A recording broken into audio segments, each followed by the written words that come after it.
Hello everyone, welcome back. ನಾನು ನಿಮ್ಮ ಪ್ರೀತಿಯ ಚೈತ್ರ ಆರ್ದೇವಾಡಿಗ. ತುಂಬಾ ದಿನ ಆಗಿತ್ತಲ್ಲ ವಿಡಿಯೋ ಮಾಡಿ.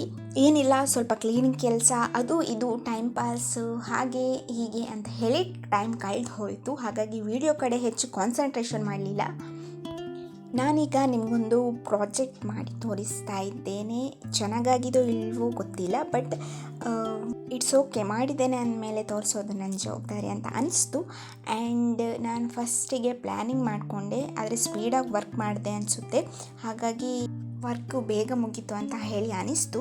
ಬರ್ತ್ಡೇ ವ್ಲಾಗ್ ಆದಮೇಲೆ ನಾನು ಯಾವ ವ್ಲಾಗ್ ಕೂಡ ಅಪ್ಲೋಡ್ ಮಾಡಿರಲಿಲ್ಲ. ಬಿಕಾಸ್ ವಿಡಿಯೋನೇ ತೆಗಿಲಿಲ್ಲ ಅಂತ ಹೇಳಿ ಇಲ್ಲ, ಒಂದೆರಡು ದಿನಕ್ಕೆ ತೆಗೆಯೋದೇ ಕಷ್ಟ, ಹಾಗೆ ಮಾಡ್ತಾಯಿದ್ದೆ.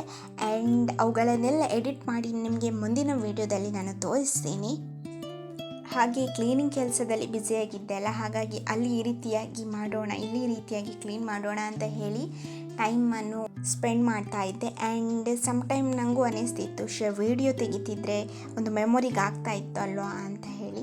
ಬಟ್ ಕೆಲಸದ ಬ್ಯುಸಿಯಲ್ಲಿ ಆ ಮೊಬೈಲ್ ಹಿಡ್ಕೊಂಡು ಸೆಲ್ಫಿ ಸ್ಟಿಕ್ಕನ್ನು ಹಿಡ್ಕೊಂಡು ವಿಡಿಯೋ ತಕ್ಕೊಂಡು ಮಾಡೋದು ತುಂಬ ಕಷ್ಟ ಆಗ್ತದೆ. ಕಷ್ಟ ಅಲ್ಲ, ಇಷ್ಟಪಟ್ಟು ಮಾಡಿದಾಗ ಕಷ್ಟ ಅಂತ ಅನಿಸೋದಿಲ್ಲ. ಬಟ್ ಸಮ್ಟೈಮ್ಸ್ ಹ್ಯೂಮನ್ ಬೀಯಿಂಗ್ ಕೆಲವೊಂದು ಗುಣಗಳು ಅಂತ ಹೇಳಿದರೆ ಲೇಜಿನೆಸ್, ಅವುಗಳೆಲ್ಲ ಸಾಮಾನ್ಯ ಬಿಡಿ.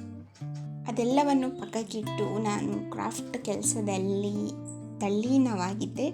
ಆ್ಯಂಡ್ ಕ್ಲೀನಿಂಗ್ ಕೆಲಸ ಕೂಡ ಆಗಿದೆ. ನಾನು ವಿಡಿಯೋವನ್ನು ಫುಲ್ ಫಿನಿಶ್ ಆದಮೇಲೆ ನಿಮಗೆ ತೋರಿಸ್ತೀನಿ. ಈಗಂತೂ ಯಾವ ಕೆಲಸದಲ್ಲಿ ಬ್ಯುಸಿಯಾಗಿದ್ದೇನೆ ಅಂತ ಹೇಳಿದರೆ, AI ಮುಖಾಂತರವಾಗಿ ಯಾವೆಲ್ಲ ಕೆಲಸವನ್ನು ನಾನು ಸುಲಭ ಮಾಡಲಿಕ್ಕೆ ಆಗ್ತದೆ ಅಂತ ಹೇಳಿ ರಿಸರ್ಚ್ ಮಾಡ್ತಾ ಇದ್ದೆ. And music, voice over and story ಓದಿ ಹೇಳೋದು ಅಂದರೆ ರೀಡರ್, ಆ್ಯಂಡ್ AI ಇದು ಪಿಕ್ಚರ್ ಕ್ರಿಯೇಟ್ ಮಾಡಿ ಕೊಡುವಂಥದ್ದು ಎಲ್ಲವನ್ನು ನೋಡ್ತಾ ಇದ್ದೆ. ಆ್ಯಂಡ್ ನನ್ನ ಆ ಸ್ಟೋರಿಯ ಚಾನಲಿಗೆ ಪ್ರೊಫೈಲ್ ಹಾಕಿದ್ದೆ. ಅದು ಯಾಕೋ ಬೇಜಾರು ಅಂತ ಅನ್ನಿಸ್ತು. ಹಾಗಾಗಿ AI ಮುಖಾಂತರ ಮತ್ತೆ ಹೊಸ ಲೋಗೋವನ್ನು ಕ್ರಿಯೇಟ್ ಮಾಡೋಣ ಅಂತ ಹೇಳಿ ಯೋಚನೆ ಮಾಡಿದ್ದೆ. ರಿಲೇಟೋ ವರ್ಲ್ಡ್ ಅಂತ ಹೆಸರು ಚಾನಲ್ ಇದು.